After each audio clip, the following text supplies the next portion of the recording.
guys, welcome back. This is Chris with 240 Rescue, and in this video I'm going to be removing the K-Jet fuel system from my 1980 Volvo 242, and I'll show you what you need to do it and how to keep everything safe. Some of the tools that you're going to need is a variety of extensions and sockets. Let's see here. So you're gonna need the 10mm socket for the K-Jet injector holders.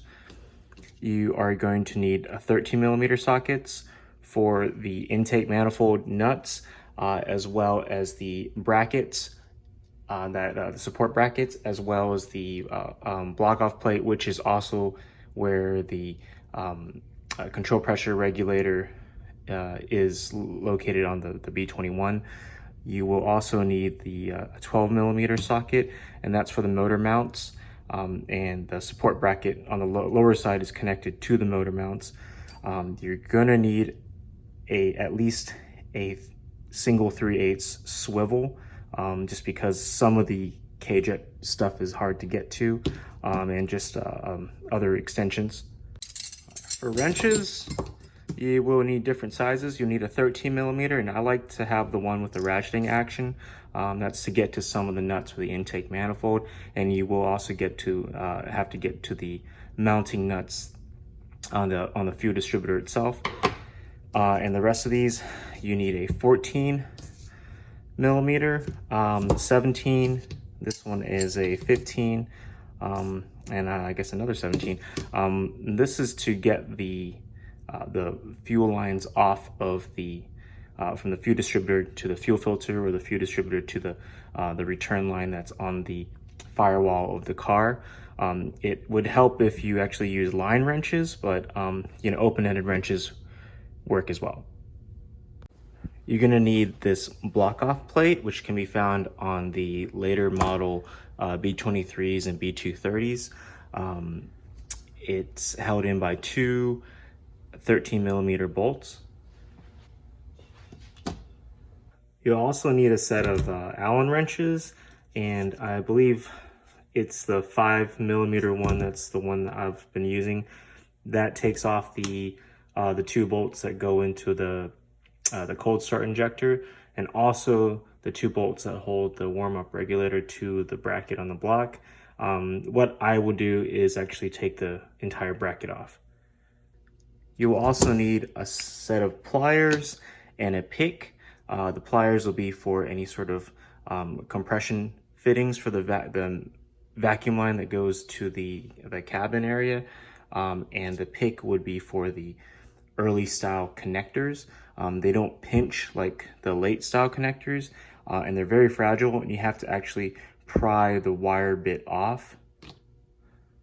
And lastly, you'll need some rags to plug the holes for the injectors in the intake manifold, as well as soak up any sort of gasoline that's going to leak out when you disconnect the fuel distributor from the lines, and a small magnet in case you drop any of those nuts or washers. There should be 8 nuts, 8 washers, not including the ones that mount to the support bracket, and not including the ones that mount the distributor to the block. They're all steel, so you should be able to, snake them out if you drop them anywhere that you don't want them to be. So the first thing that we have to do is disconnect or remove the intake manifold from the head. It's going to be 8 13mm nuts that mount it to the head. There should be a brace that mounts the intake manifold to the driver's side motor mount, and then you have a couple of vacuum lines, as well as the cold start injector if your car has that. So we're going to get started with that.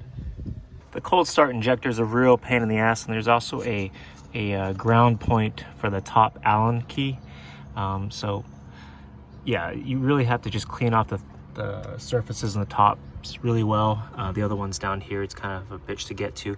If you cannot remove these, you can cut and splice the ground later, and then remove the fuel pressure line.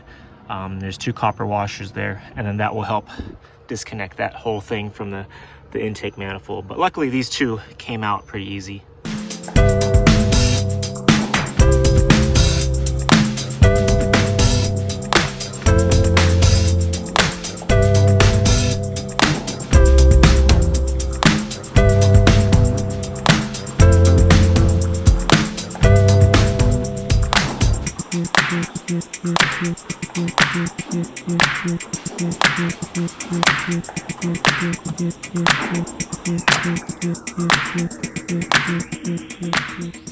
With the manifold off, you can access the all the K-Jet stuff. Here's your fuel distributor. This is your airflow meter that is seized up. Over here you have your warm-up regulator, your control pressure regulator. I think this is the frequency valve on the little later K-Jets. And you want to just kind of stuff, I like to cut up a rag and so it's half the size and kind of stuff it into the hole, just to make sure nothing falls in there while you're doing work elsewhere.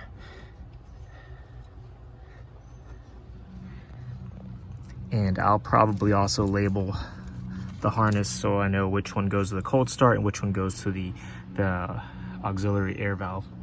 And also underneath everything, I can access the 13mm nuts that hold the fuel distributor and air meter assembly to the car. And if you follow the two of the main fuel lines from the fuel distributor, it'll lead you over to the firewall where it's connected to the fuel return hard line and the fuel supply line, which is also where the filter is. You'll still need to remove the 4 injectors, which is 4 10mm bolts that hold the injectors to the head, and the K-Jet intake support bracket that shares 2 12mm bolts with the driver's side engine mount right there. And once the bracket's out of the way, you can access the mounting plate on the side of the block that holds the control pressure regulator to it. And it's an entire plate, so once you take that off of the block, you will need to have a block off plate so the crank isn't exposed.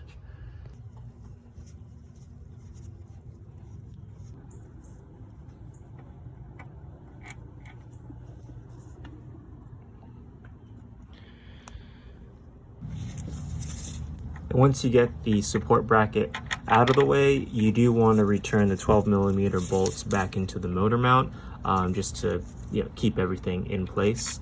And then we can move on to removing the fuel lines.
This is one of the connectors I was talking about earlier, and the early Model 240s have a bunch of these. It's a wire connector that holds it tight against whatever component, but you have to pry it out. You can't compress it to loosen it. And here's the hole in the side of the block where the warm-up regulator bracket was residing. You can see it just goes straight into the crank, and you want to block it off so stuff doesn't get into there.